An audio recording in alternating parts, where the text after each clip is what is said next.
O impacto assim, é muito grande, né? A gente tem um impacto que ele é físico, primeiro, então você tem as lesões que acontecem, o paciente fica muito tempo, né, ali para se recuperar das lesões. Tem um impacto financeiro, social, então essas pessoas, né, normalmente a maior parte dos pacientes são pais de família, né, que estão ali na sua atividade laboral e eles, no acidente, eles vão se ausentar do trabalho.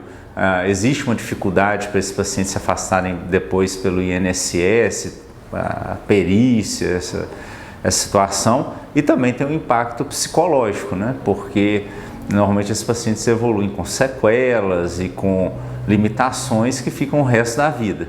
E numa população extremamente jovem, porque os nossos pacientes, né, que sofrem acidente de trânsito, predominantemente são pacientes jovens. Mais os membros inferiores, né? Então nos membros inferiores as lesões mais graves acontecem na região da tíbia, que é um osso muito exposto.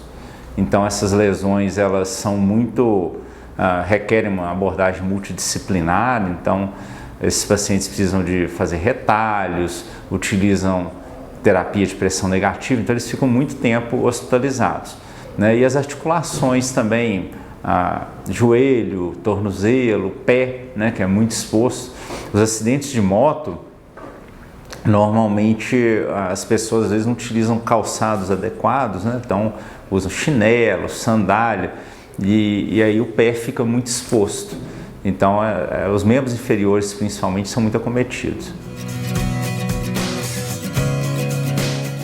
O quantitativo aumenta, a gente vê nas estatísticas, né, tanto do hospital quanto da Secretaria de Saúde. Isso veio também com o crescimento da população, o aumento do número de veículos, né, transitando, mas também a gente tem uma questão melhorou, né, muito o atendimento pré-hospitalar. Então pacientes que antes morriam na cena, né, iam a óbito, eles acabam sobrevivendo e chegam nos hospitais, né, e acaba que a gente lida cada vez com lesões mais graves. Às vezes pacientes que não chegariam a ter o atendimento, a gente enfrenta desafios cada vez maiores, né, de reconstrução, de tentar devolver esse paciente com alguma capacidade laboral ou de função.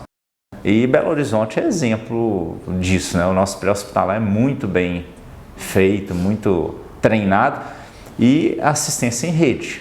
Aqui a gente tem uma central que consegue direcionar para o hospital que está mais próximo, e a gente tem a discussão da linha vermelha o tempo todo. Então, por exemplo, se tem neurocirurgião de plantão, se não tem, a gente tem uma rede muito forte na cidade de Belo Horizonte que direciona para as 3 principais portas de urgência, né? Que é o Odilon Beres, o João 23 e o Risoleta. Então a gente consegue certificar por gravidade, né? O pré-hospitalar consegue mandar os pacientes menos graves para as UPAs, consegue trazer o mais grave para os grandes hospitais. Então isso é um sistema muito bem organizado que a gente tem em Belo Horizonte. Em relação aos motoqueiros, né, os motociclistas, eu acho que utilizar os equipamentos de proteção, apesar de não ser frequente chegar aqui pacientes que não estavam usando capacete, eu acho que já é uma boa prática já no nosso meio. Mas a gente tem, por exemplo, o uso de calçados ainda, né, eles não utilizam, então usar calçado fechado que protege bem o pé, usar calça, né, uma calça que seja mais espessa, que proteja ali a pele, também as jaquetas, né, isso, todas são proteções, e a gente vê quando o paciente está utilizando essas proteções, as lesões tendem a ser menos graves, né.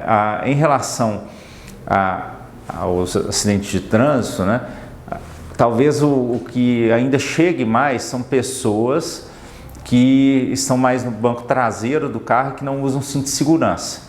Então isso ainda é uma prática corriqueira. É incomum a gente atender pessoas que estavam no banco da frente e não usam cinto de segurança, mas ainda é comum as pessoas estarem no banco de trás, não usarem cinto de segurança e aí terem lesões bem graves, né? Nos feriados recentes a gente viu isso.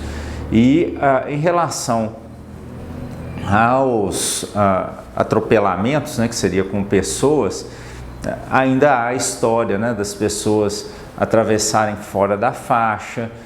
Todos nós queremos nos locomover, né, e chegar de um ponto A a um ponto B com segurança. Então a gente respeitar as outras pessoas, né, a gente nota uma agressividade talvez das pessoas no trânsito, então a gente pensar que ali tem uma outra vida e que uma questão de segundos você pode